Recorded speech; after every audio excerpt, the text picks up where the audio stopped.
Hello everyone, I'm Chester44, also known as Palai, and welcome to this Let's Play of Citizen Sleeper 2. Last episode, we happened to find Femi of all people, and helped him find his sister who he was really worried about. She had gone off on a job, which it turns out she started. She had an entire plan here. It went bad, and if we hadn't shown up, things would have gone worse, but at least we helped her.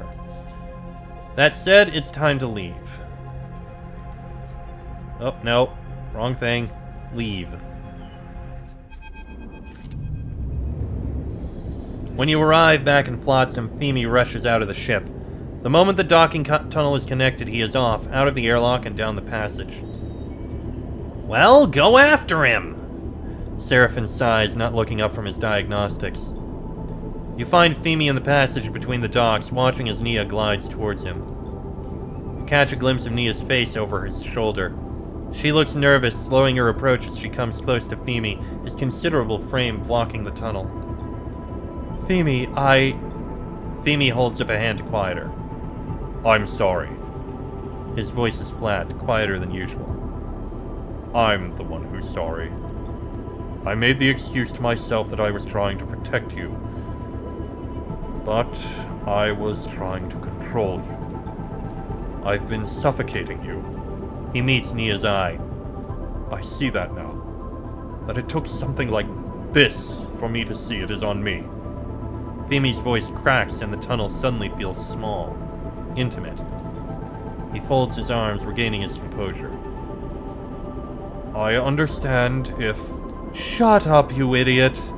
Nia violently embraces her brother, banging him into the metal wall. She laughs, wiping her eyes. Femi sniffs. I've had enough of your speeches. Apology accepted. It's not a speech. Femi can't help but take his typical self-serious tone with Nia, but you see it makes her smile. I have something I need to say. You are a powerful person. And I've been trying to curb that because it scares me. And it scares me how little it scares you! He laughs an uncharacteristically light laugh. But I'll stop placing those limits on you. In fact, I want you to have the ship. Femi seems pleased that this stuns Nia into silence. I can make my own way, find work with crews. He glances over his shoulder at you. Perhaps Sleeper will take me on. But I need some time away from leading, from captaincy. While you need anything but. He puts a hand on her shoulder. The symbol crash is yours. Femi, you really need to listen more. I don't want your ship. It's her turn to be pleased with his shock. You are right, I am a powerful person, but Cutter's Edge showed me I'm not ready to lead. I want to learn more. To work with a crew, but preferably not one I'm related to. She punches him on the shoulder playfully. Nia looks over Femi's shoulder at you. I was actually thinking Sleeper's crew might be the right fit. She flashes you a smile. You suddenly feel the attention of the moment shifted to you and your apparent role in this family drama. Nia puts her hands on her hips. Well, Sleeper, what do you think? So there's a choice.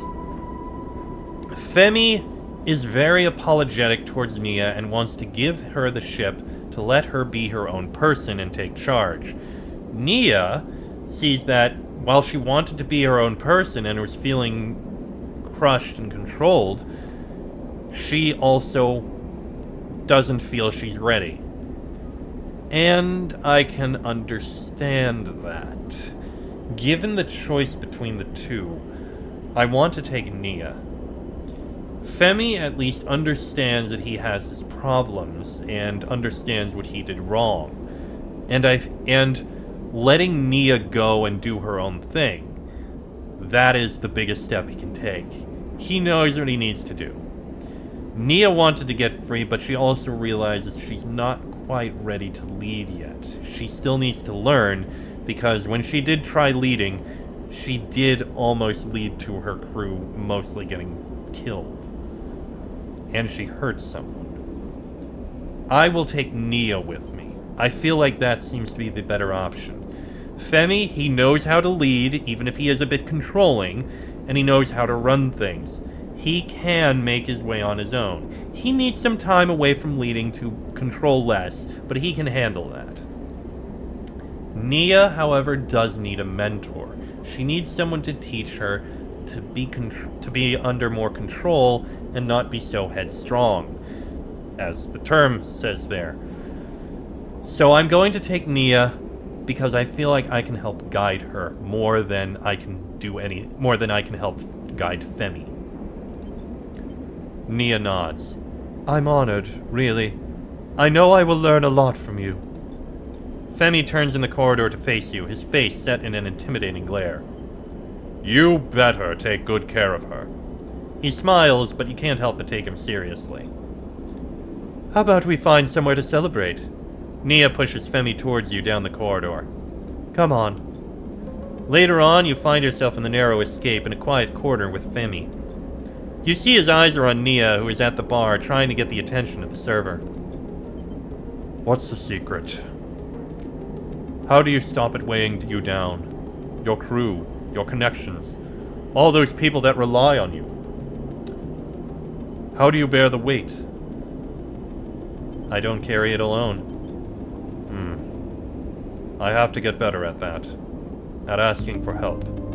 He looks down at the table, smiling. He takes a long sip through the straw of his container, the last dregs of something amber and potent disappearing as he does. He looks up at you. She's gone, isn't she? You look over at the bar and can't see Nia amongst the crowd. You turn to Femi, confused. She never was good with goodbyes. She'll be waiting at your ship. Don't worry. He sets down his drink. Time I left too.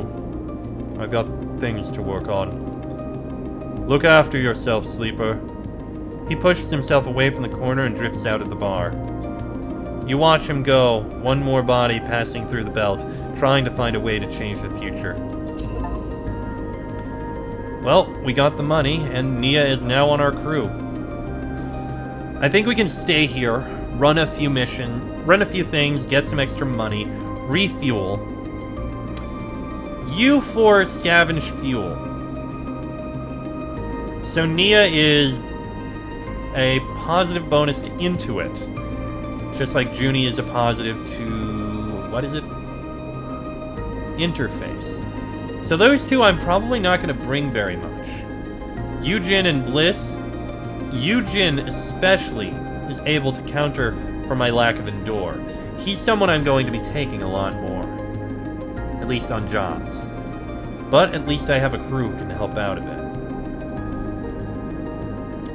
Alright, let's do some more in the interrogator offices.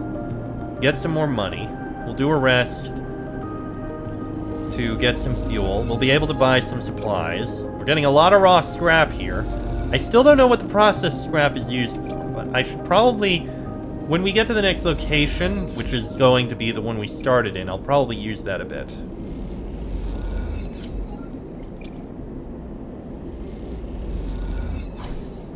Okay, there we go. Let's go ahead and end the cycle.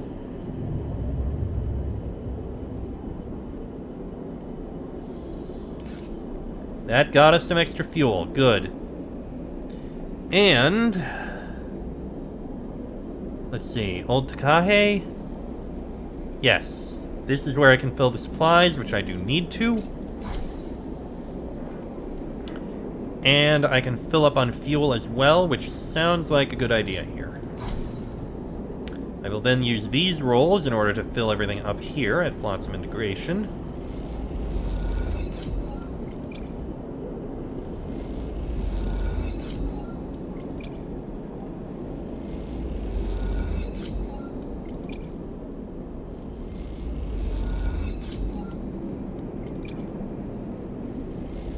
And there we go. Ooh, lost a bit of energy, but it's no big deal. Now that we've gotten up through all that, I am going to make my way over to Far Spindle. We can spend a bit of time there. Okay, so here at Far Spindle, let me see here. Here we can process the raw scrap, which I think we can do a bit of. It does get us some cryo. If I can bring this to 10 raw scrap, I think I'd be fine. Sorry, processed scrap.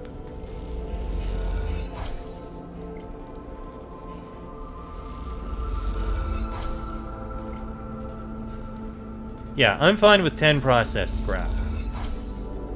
And I'm curious about something. Can I reach... Nope, irradiated zone. I'd have to go to Hellion Gate and then down to the green belt. So I'm gonna need to be full up. Okay, Spindle's Edge. Not gonna be anything I can do. Nemba's Kitchen. That's where I need to bring those things that I need to get there. So I will be coming back here. Gaia's Gyre. That's for energy. Spindle Trade Hall. Oh, I can fill up on fuel if I wish. And what are these two? That's the gambling, which I can't really do because they're suspicious of me. And the signal station. That's someplace I can actually do things. And I can align the arrays too. This is actually a very good one. Yeah, this is a spot. I can do these.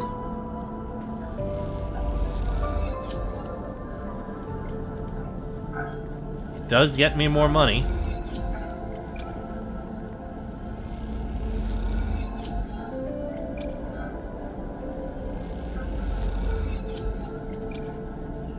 And there we go. Now then, I will buy the remaining fuel I need. And with that, we'll head over to Hellion Gate. Now, I don't think there's much I can do with the Hellion Gate unless I wanted to try to salvage up, well, I could at least try. Data scraping. Oh, I can do data scraping with ease. So that's data scraping cutaway scrap. That's to get supplies, which I don't need to do. Fuel, however, I could try.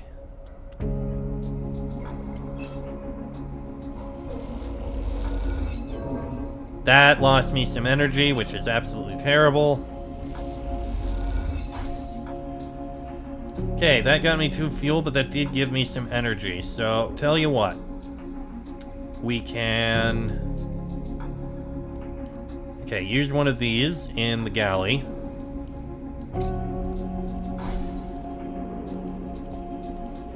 And let's do a little data scraping.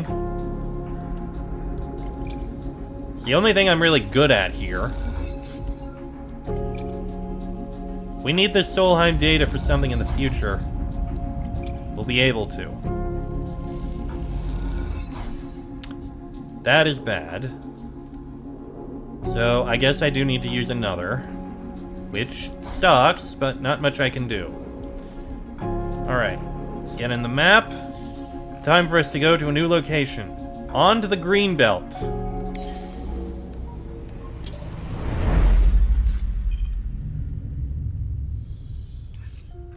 Okay.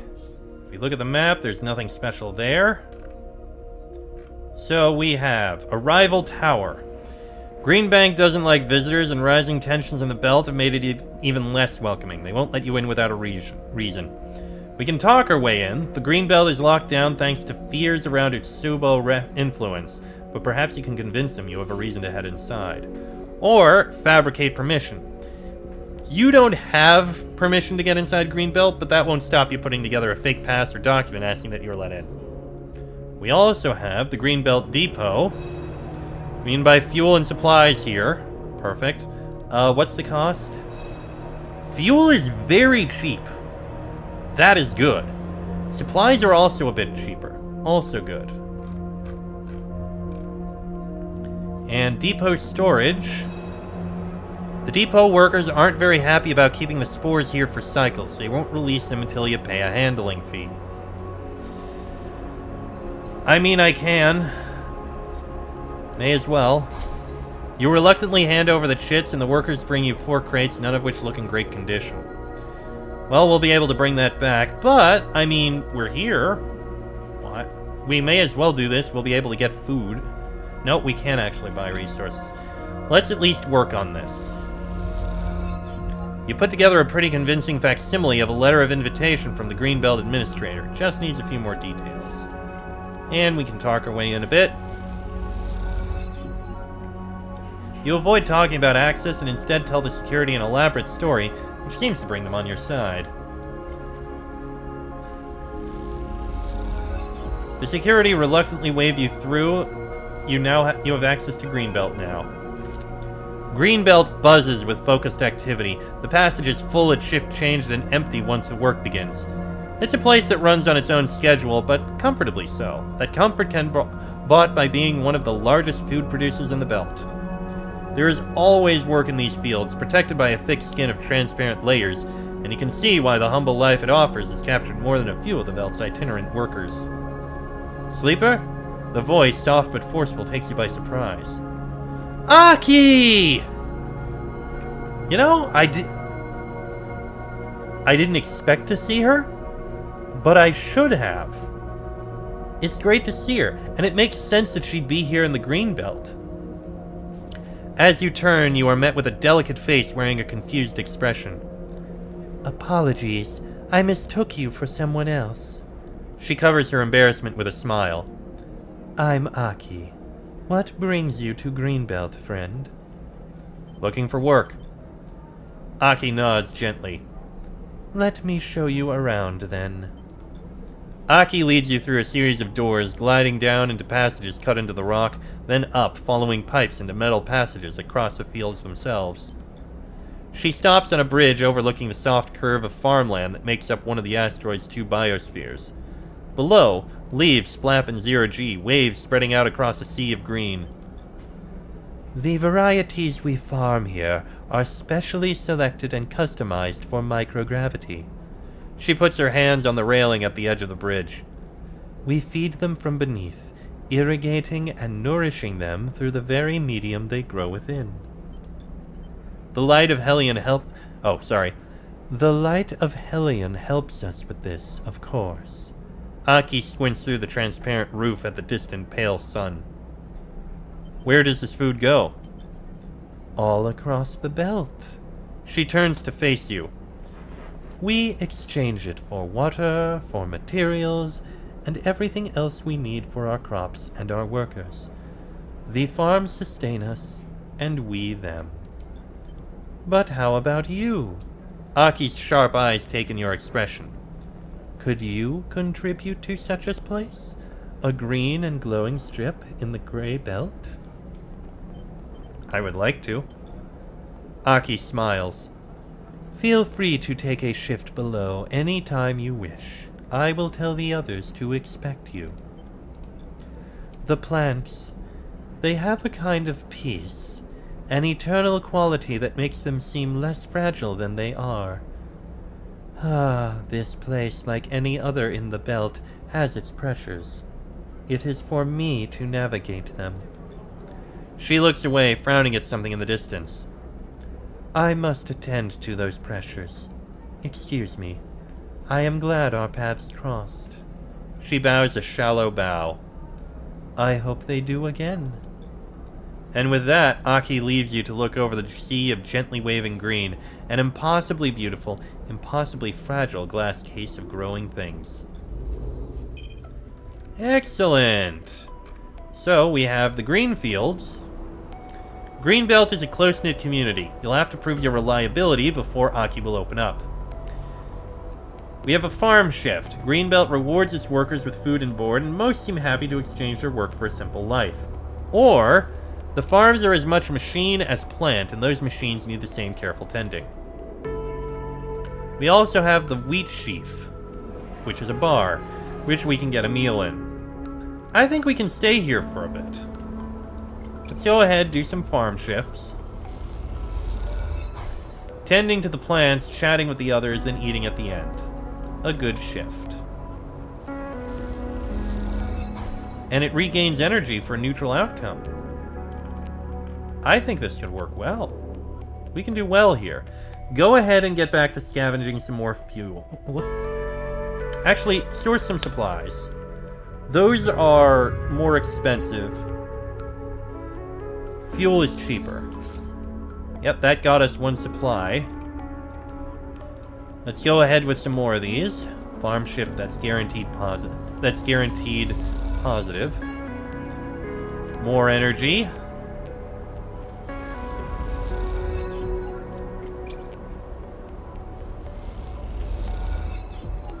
The farm shift grows quickly, and you feel yourself settling into the rhythm of the place with ease. Well, this is only going to be a neutral. We're going to need to be here for one more cycle. Which isn't a bad thing. Go ahead and scavenge fuel this time.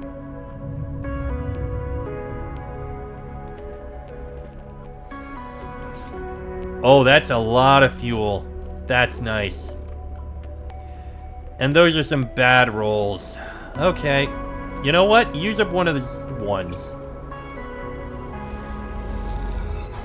There's talk of trouble brewing with Greenbelt's administration.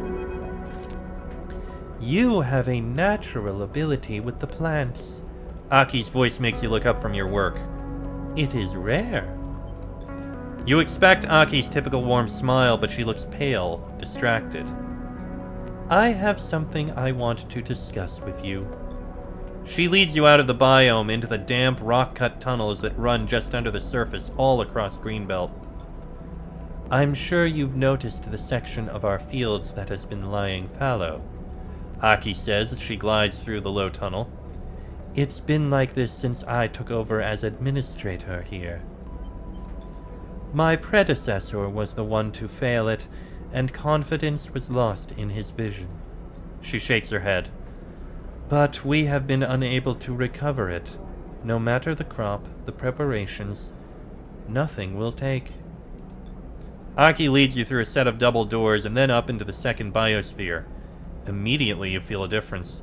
The air is dry and a thin, choking dust fills the space. This one, I'm guessing. Oh, I just realized I'm actually moving it. Aki puts out a hand and rubs the dust between her fingers. With its output halved, Greenbelt is under threat.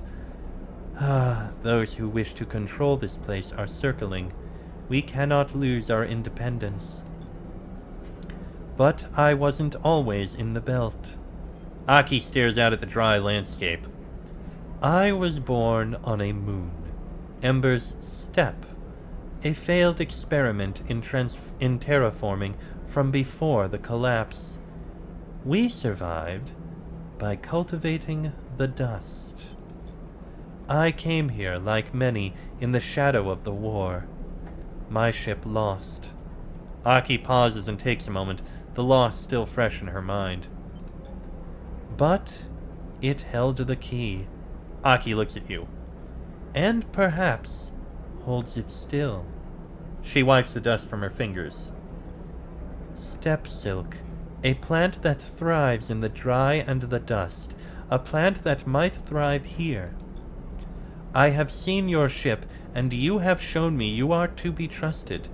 I want you to go to the remains of my own, the wind's long shadow, and try to recover anything we might use. A plant, a husk, a seed, anything. It is a desperate step. She frowns and looks away. Where is the ship? The wind's long shadow lies wrecked beyond the sunward edge of the belt, beyond Helion Gate. I do not know what remains. My crew and I were lucky to escape. Greenbelt has reserves of cryo for moments like these. We will pay you for the retrieval, of course, depending on what you are able to retrieve. This is our final recourse. I hope I will not be judged as harshly as my predecessor. I can offer you fuel for the trip from our reserves. The journey to Helion Gate and the wreck beyond will require it. Come, let us go back to where the green things grow. It is a better place to consider the future together. And Aki leads you away from the barren biosphere, the doors scissoring shut behind you. Oh.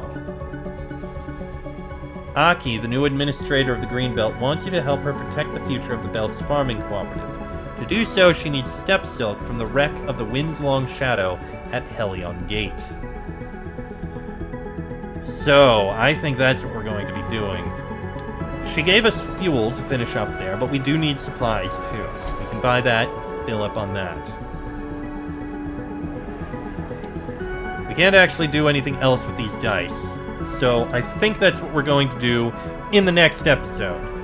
Let this episode be a little shorter, it's gone on about long enough. Next episode, we'll head back to Helion's Gate and see if we can do something about this. Although, we might make a stop back at the Spire to drop off the packed spores. I don't know. For now, we're going to go to Helion's Gate. Till then, I am Chester44, also known as Fly. This has been a Let's Play of Citizen Sleeper 2, and I shall see you all next time.